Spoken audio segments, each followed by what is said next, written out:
বলা হয় একটা যুদ্ধে শুধুমাত্র দুই ধরনের মানুষের উপকার হয়, যারা অস্ত্র বিক্রি করে এবং যারা খবর দেখায়। বাংলাদেশি নিউজ মিডিয়া খুব মজার একটা জিনিস বুঝে গিয়েছে। আমি শিওর আপনারা সবাই এই রেসিপিটা অলরেডি বুঝে ফেলছেন।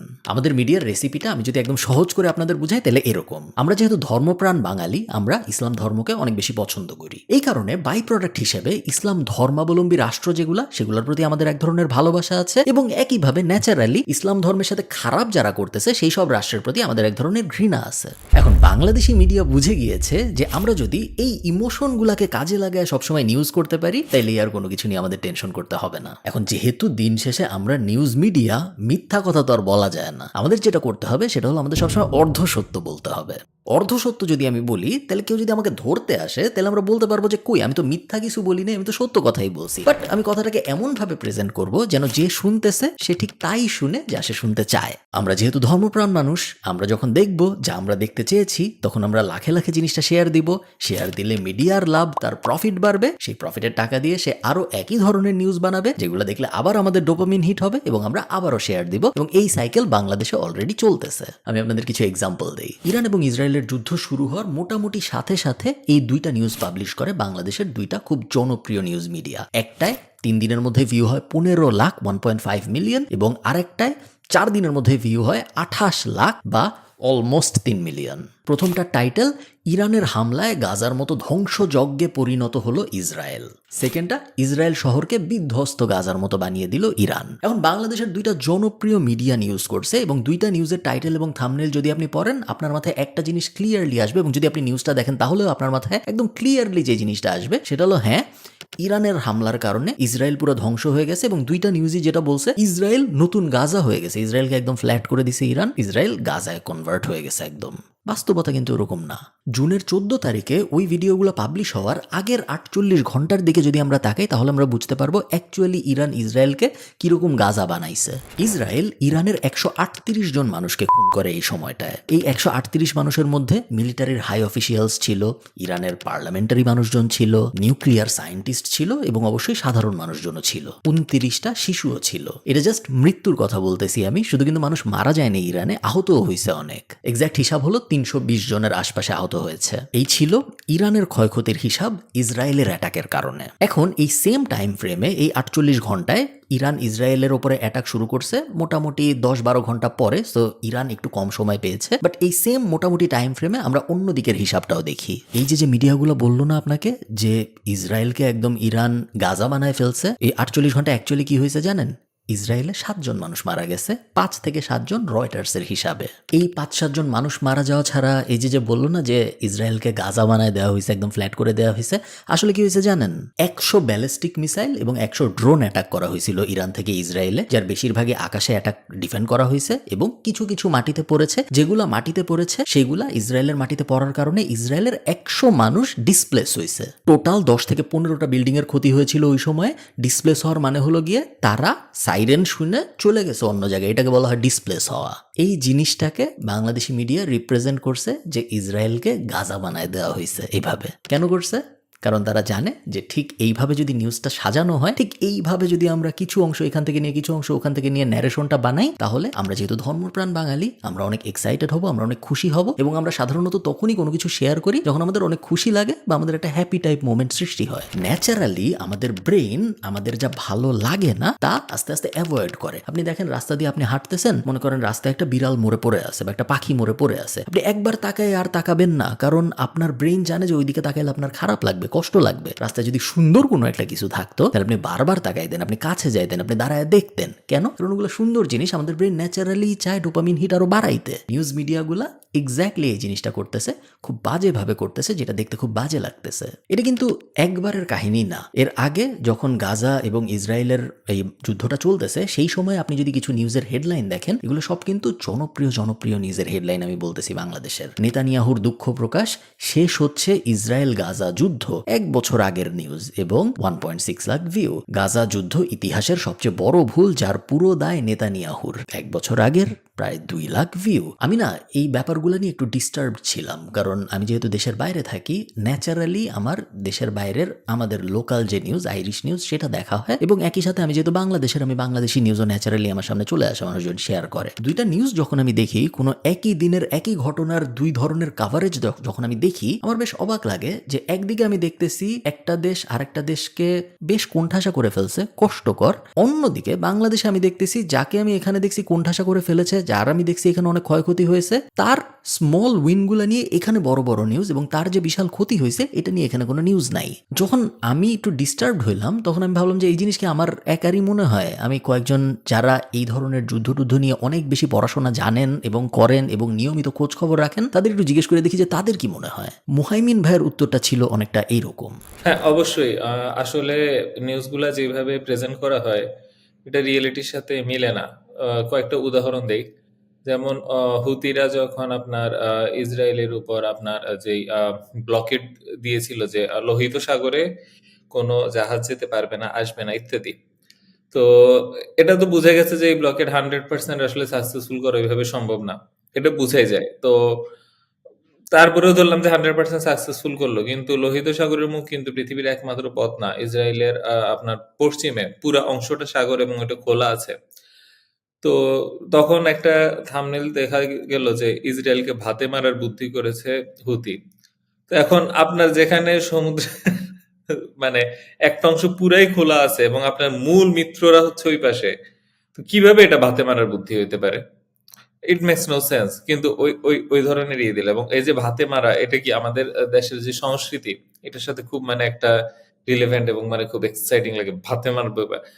তো দিন শেষে কি হলো, ইসরায়েলকে ভাতে মরছে, মরে নাই, কিন্তু ওইভাবে হামলা দিয়ে যাচ্ছে। তারপরে আবার যেমন হিজবুল্লাহকে মানে হিজবুল্লাহ অবশ্যই সাহসিকতার সাথে ফাইট করেছে, কিন্তু আলটিমেটলি যেটা হয়েছে সেটা হচ্ছে যে ইসরায়েল হিজবুল্লাহকে প্রায় উইকেন্ড করে দিয়েছে।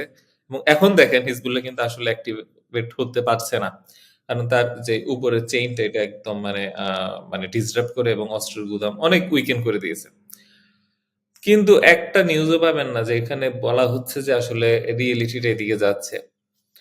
বরং সবসময় একপাক্ষিক নিউজ দেওয়াতে আমি মনে করি যে আসলে এইটা ভালো রিপ্রেজেন্টেশন হচ্ছে না। দেশের মানুষ শিখছে না কিছু। দেশের মানুষও দেখা গেল যে এর ফলে এই এক ধরনের এক্সাইটমেন্ট ফিল করে একে ফাটাই দিব, মেরে ফেলবো। মানে যুদ্ধ তো পৃথিবীতে এভাবে চলে না। এটা প্রযুক্তির খেলা।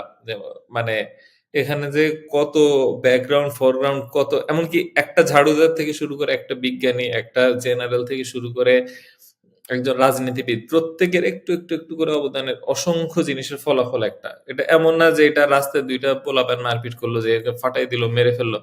তো এইভাবে আমাদের কি একটা ধরনের ভুল একটা গণ্ডির মধ্যে বা বাবলের মধ্যে আমাদেরকে রাখা হয়।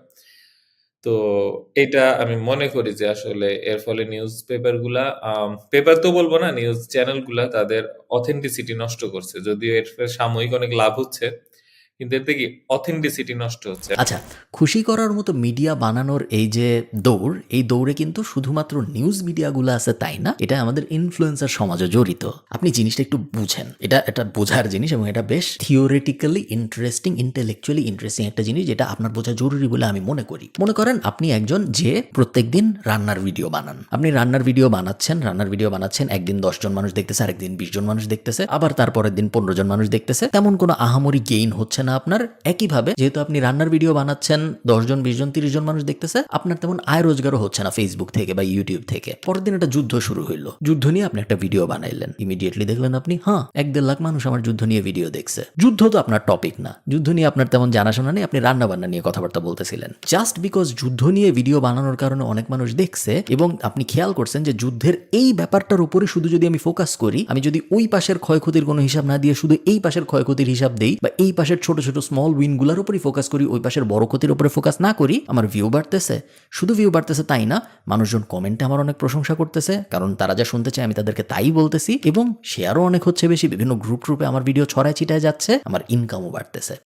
ন্যাচারালি এই ব্যাপারটা যখন হইতে থাকে 5 বার হয়, 7 বার হয়, 10 বার হয়, আপনি আর রান্নার ভিডিও বানাবেন না, আপনি পুরাটা সময় যুদ্ধের ভিডিও বানানো শুরু করবেন। মনে মনে অবচেতন মনে আপনি চাবেন যে আরো যুদ্ধ হোক, তাহলে আমি আরো নিউজ বানাইতে পারবো এইসব বিষয়ে, এবং শুধু এক সাইডের নিউজই আমি যখন দিব তখন এক সাইডের মানুষজনই ওই নিউজগুলো দেখবে এবং আমার রমরমা ব্যবসা। এবং এই জিনিস আসলে হচ্ছে, এবং পুরা দুনিয়ার মিডিয়া এই জিনিসই করে। পুরা দুনিয়ার মিডিয়া এভাবেই আস্তে আস্তে বায়াসড হয়ে যায়, এবং আনফরচুনেটলি একটা সময় পর্যন্ত শুধু মিডিয়া হইতো, এখন আমরা দেখতেছি ইনফ্লুয়েন্সার সমাজেও এই জিনিস হচ্ছে। এতে করে শর্ট টার্মে ভিউ বাড়তেছে, শর্ট টার্মে এনগেজমেন্ট বাড়তেছে, বাট লং টার্মে আসলে ক্ষতিই হচ্ছে। যদি একটা উদাহরণ দেই, ইমো বাংলাদেশে হোয়াটসঅ্যাপের চেয়ে আরো বেশি পপুলার ছিল, কিন্তু ইমো কি করলো, সস্তা জনপ্রিয়তার জন্য এমন কিছু অ্যাড কন্টেন্ট আনা শুরু করলো, তাতে মনে হলো যে খুব দ্রুত একটা মানে বিশাল মানে 3x 4x আপনার রেভিনিউ করে ফেলবো, কাস্টমার বেস করে ফেলবো। কিন্তু আলটিমেটলি দেখা গেল এখন এভরিওয়ান ইজ ইউজিং হোয়াটসঅ্যাপ, এত বড় মার্কেটটা নষ্ট করে ফেললো। আচ্ছা, নিউজ মিডিয়াগুলো তো বোকা না, আমার আপনার থেকে অনেক বেশি চালাক তারা। তারপরেও তারা এরকম অর্ধসত্য অ্যাঙ্গেলের নিউজ কেন পাবলিশ করে, এই প্রশ্ন আমার মাথায় আসছিল এবং আমি মহিমিন ভাইকে জিজ্ঞেস করছিলাম। আমি একটা কারণ বলতে পারি, সেটা হচ্ছে যেই সাংবাদিক বা যে ব্যক্তি ভিডিওটা ছাড়ে এবং ভিডিও যদি 1 মিলিয়নের মতন এরকম রিচ করে, তো তাকে দেখা যায় একটা বোনাস দিয়ে, বা ওই দিন সবার সামনে দেখা গেল যে একটা বড় রুমে মানে 30-35 জন আর কি পার্সন থাকে, তো সবার সামনে ডাক দিয়ে দেখা গেল যে ওই যে মূল যে ডিরেক্টর বা সামথিং মানে হুইজ বস, তো সে এসে সবার সামনে অভিনন্দন দিয়ে একটা খামে কিছু টাকা বা তাকে উপহার, মানে সবার সামনে তাকে সম্মানিত করে। তো এটা একটা ইনসেনটিভ কাজ করে যে ভিউটা কত বেশি বাড়াইতে পারি। তো সেই জন্য দেখা গেল যে ভিউ ব্যবসা যেটা সেইটা আসলে গুরুত্বপূর্ণ হয়ে গেছে। তো আর পত্রিকা কি চ্যানেলগুলোকে তো চলতে হয়। দেখা গেল আগের দিনে প্রচুর মানুষ যেভাবে টিভি দেখতো, সো টিভি থেকে একটা ভোক্তার দিকে চলে আসছে, তো তারা এখান থেকে তাদের রেভিনিউ সোর্স তৈরি করার চেষ্টা করছে। তো এইভাবে আসলে শর্ট টার্ম গেম খেলছে আমি মনে করব। এ পর্যন্ত যা যা করেছে আপনার কাছে মনে হতে পারে গুড বিজনেস পলিসি, কিন্তু ব্যাপার হচ্ছে যে বিজনেস পলিসি যদি আপনার যেটার জন্য মানুষ আপনাকে ফলো করে সেটাকে নষ্ট, আপনিও কেউ কিছু মানুষ ফলো করে, আমাকেও কিছু মানুষ ফলো করে, নিউজ চ্যানেলকে তার অনেক বেশি মানুষ ফলো করে, যেই জন্য যাকে ফলো করে সে যদি ব্যবসার জন্য ওই জায়গাটা নষ্ট করে ফেলে, তাহলে আসলে কি হবে না কেমন? এখন আমিও তো চাইলে বলতে পারি যে আচ্ছা এমন একটা ফর্মুলা দিব বা এমন একটা কৌশল শিখাবো যেটাতে যে কোনো যুদ্ধে আপনি জয়ী হতে পারবেন। কিছু মানুষ কিন্তু আসবে, কেন? আগে বিশ্বাস থেকে আসবে, তারপরে যখন বিশ্বাসটা ভঙ্গ হবে, আমারই ইমিডিয়েট কিছুটা প্রচুর টাকা হবে, সেই কিন্তু আসলে দিন শেষে আমার মনে হয় এটা খুব একটা হেলদি বিজনেস পলিসি হবে না। দেখেন, এই ব্যাপারটা না বোঝাটা খুবই জরুরি একজন ক্রিটিক্যাল থিঙ্কার হওয়ার জন্য। দুনিয়ার কোনো মিডিয়া আনবায়াসড না, ইনফ্যাক্ট দুনিয়ার কোনো মানুষই হয়তো আনবায়াসড না। আপনারা জানেন আল জাজিরাকে ইসরায়েলে নিউজ করতে দেয় না, এবং আমরা এই কারণে অনেক সময় বলতেই পারি যে ইসরায়েল কি খারাপ, ওরা আল জাজিরাকে নিউজ করতে দেয় না, ওরা ইন্ডিপেন্ডেন্ট জার্নালিজম ভিতরে আসতে দেয় না, ওরা অনেক খারাপ, এবং এটা বলে ইন্টারন্যাশনাল মিডিয়া। একই সাথে ইরান কিন্তু বিবিসিকে নিউজ করতে দেয় না, ইরান বিবিসির কোনো সাংবাদিককে ইরানের ভিতরে ঢুকতে দেয় না। সো সব দেশের সব মিডিয়ার বায়াসনেস আছে, সবার নিজেদের পছন্দের জিনিসপত্র আছে, সবার নিজেদের অপছন্দের জিনিসপত্র আছে। আমরা জানি যে আমেরিকায় আপনি যদি ফক্স নিউজ ফলো করেন, আপনি সবসময় দেখবেন রিপাবলিকানদের প্রশংসা করতেছে, ডেমোক্র্যাটদের একদম ধুয়ে ফেলতেছে। আপনি আবার যদি সিএনএন এর দিকে তাকান, আপনি দেখবেন না, রিপাবলিকানরা সব খারাপ, ওরা একদম সবকিছু শেষ করে ফেলতেছে, বাট ডেমোক্র্যাটরা অনেক ভালো। বাংলাদেশে যে এই জিনিস আছে আমরা জানি, বাংলাদেশে কিছু স্পেসিফিক মিডিয়া হাউস আছে যারা একটা দলেরই প্রশংসা করে এবং বাকি সবাইকে খারাপ বলে। আবার অন্য কিছু নিউজ পেপার আছে, অন্য কিছু চ্যানেল আছে, এরা অন্য আরেকটা দলকে হয়তো অনেক ভালো বলে, বাট আবার আরেকটা দলকে খারাপ বলে। দুনিয়ার এই বায়াসনেস আপনি আমি থামাইতে পারবো না, এবং আমাদের পক্ষে এই জিনিস কখনোই থামানো সম্ভব না। এখন আপনার আমার করণীয় কি? আমি আপনি তো ইরান ইসরায়েলে যায় দেখে আসবো না যুদ্ধ কিরকম চলতেছে, কে জিততেছে, কে হারতেছে, কে কারে কতগুলা মিসাইল মারলো। আমাদের জানার একমাত্র উপায়ই মিডিয়া, এবং যেহেতু মিডিয়াকে বিশ্বাস করা যাচ্ছে না সেইভাবে, আমরা অ্যাকচুয়ালি করবো কি? আপনি নিউজটা দেখেন, নিউজটার টাইটেল নেতানিয়াহু পরাজয় স্বীকার করলেন, এবং নিউজটার থাম্বনেইলে লেখা 7 দিক থেকে হামলা, ভয়ঙ্কর বিপদে ইসরায়েল। 27 লাখ মানুষ দেখছে এই নিউজ যদি আপনি দেখেন, এটা 8 মাস আগের নিউজ, তার মানে 8 মাস আগেই নেতানিয়াহু পরাজয় স্বীকার করে চলে গেছেন। যুদ্ধ থাকারই কথা না দুনিয়া, যদি এই নিউজ সত্য হয়ে থাকে, বাট এই নিউজ সত্য না আনফরচুনেটলি, এবং যুদ্ধ এখনো চলতেছে, এবং নেতানিয়াহু পরাজয় স্বীকার করে নেই, 7 দিক থেকে কোনো ভয়ঙ্কর হামলাও হয়নি ইসরায়েলের বিরুদ্ধে। মেইনলি আমি কি বোঝাইতে চাইতেছি, মেইনলি আমি যে জিনিস বোঝাতে চাচ্ছি সেটা হলো war is complicated, politics is complicated, everyone is biased. So আপনার নিজের সচেতন থাকা ছাড়া আর কোনো উপায় নাই। এই মিডিয়ার কারণেই আপনার এখন ইরানকে অনেক ভালো লাগতেছে, এই মিডিয়ার কারণেই আপনার একসময় ইরাককে অনেক ভালো লাগবে। আবার এই ইরাক এবং ইরান কিন্তু একজন আরেকজনের সাথে বিশাল যুদ্ধ করে 8 বছরে 5 লাখ মুসলিমকে মারছিল নিজেরাই। কেউই অত ভালো না দেখা যাচ্ছে। সবসময় মনে রাখবেন, মিডিয়া ইজ আ বিজনেস। মিডিয়ার উদ্দেশ্য প্রথমে নিজের বিজনেস ঠিক করা, নিজের প্রফিট দেখা, তারপরে আপনার নিউজ দেখানো। এই দুইটার মধ্যে যদি চুজ করতে হয়, সে সবসময় নিজের প্রফিট আগে দেখবে, কারণ নিজের ঘর চললে তারপরে সে না যায় আপনাকে নিউজ দেখাবে।